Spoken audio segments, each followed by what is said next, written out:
Veg dum biryani ఎట్లా చేసుకోవాలో చూసేయండి. ఇవైతే కావాల్సిన ఇంగ్రీడియంట్స్: పుదీనా, ఉల్లిపాయ, పచ్చిమిర్చి, కొత్తిమీర, బంగాళదుంప, paneer, carrot, beans, cauliflower, fried onions. ఒక గిన్నె తీసుకొని ముందుగా చూపించిన ఇంగ్రీడియంట్స్ అన్నీ అయితే వేసుకోవాలి. ఇలా అన్ని వెజిటేబుల్స్ ఇంకా పుదీనా, కొత్తిమీర అన్నీ వేసుకున్న తర్వాత ఒక స్పూన్ అల్లం వెల్లుల్లి పేస్ట్ అయితే వేసుకోవాలి. అర స్పూన్ పసుపు, 2 స్పూన్స్ కారం అయితే వేసుకోవాలి. కారం వేసుకున్న తర్వాత ఒక స్పూన్ ధనియాల powder, half spoon garam masala, full spoon special biryani masala, half spoon మిరియాల పౌడర్, సరిపోయేంత సాల్ట్, కొన్ని ఫ్రైడ్ ఆనియన్స్ వేసుకోవాలి.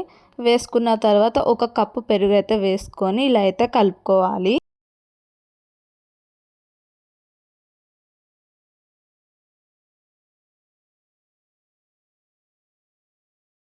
మొత్తం మిక్స్ చేసుకున్న తర్వాత ఒక లెమన్ అయితే పిండుకోవాలి. 2 స్పూన్స్ నెయ్యి వేసుకొని మళ్ళీ కలుపుకొని ఒక 1 అవర్ అయితే పక్కన పెట్టుకోవాలి. లాస్ట్లో కొంచెం కసూరి మేతి అయితే వేసుకోవాలి.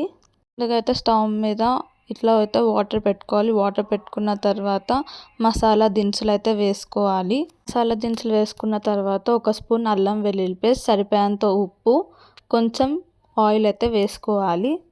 వేసుకున్న తర్వాత వాటర్ బాయిల్ అయిన తర్వాత రైస్ అయితే వేసుకోవాలి. 1 kg రైస్కి అయితే చేస్తున్నాం మేము ఇప్పుడు. రైస్ మొత్తం వేసుకున్న తర్వాత హాఫ్ లెమన్ అయితే పిండుకోవాలి. రైస్ మొత్తం 50% అయితే ఉడకాలి. ముందుగా మ్యాగ్నేట్ చేసుకొని 1 అవర్ పెట్టుకున్న ఈ మిశ్రమాన్ని అయితే స్టవ్ మీద పెట్టుకోవాలి. పెట్టుకున్న తర్వాత 50% ఉడికిన రైస్ అయితే దీంట్లో అయితే వేసుకోవాలి. ఇప్పుడు చూపించే విధంలో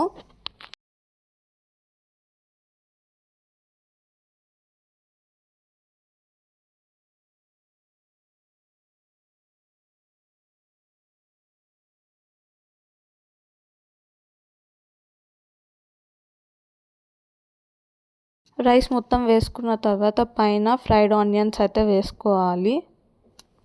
కొంచెం ఆయిల్, కొన్ని బిర్యానీ వాటర్, కొంచెం కొత్తిమీర, ఇంకా పుదీనా, 2 స్పూన్స్ నెయ్యి అయితే వేసుకోవాలి. వేసుకున్న తర్వాత దమ్ అయితే పెట్టుకోవాలి. కింద ఒక ప్లేట్ అయితే ఇట్లా పెట్టుకోవాలి. పెట్టుకోవడం వల్ల దమ్ అనేది బాగా వస్తుంది. ఇంకొక 10 మినిట్స్ హైలో పెట్టుకొని 10 మినిట్స్ స్లో అయితే పెట్టుకోవాలి. పెట్టుకున్న తర్వాత మన వెజ్ దమ్ బిర్యానీ అనేది రెడీ అయిపోతుంది. చూసేసారు కదా ఎట్లా ఉన్నదో. వెజ్ దమ్ బిర్యానీ అనేది రెడీ అయిపోయింది. చూసేసారు కదా, మీరు కూడా తప్పకుండా ట్రై చేయండి మీ ఇంట్లో. ట్రై చేసి ఎట్లా ఉన్నదో నాకు కామెంట్ సెక్షన్లో చెప్పండి. Do like, share and subscribe to my YouTube channel. Bye bye.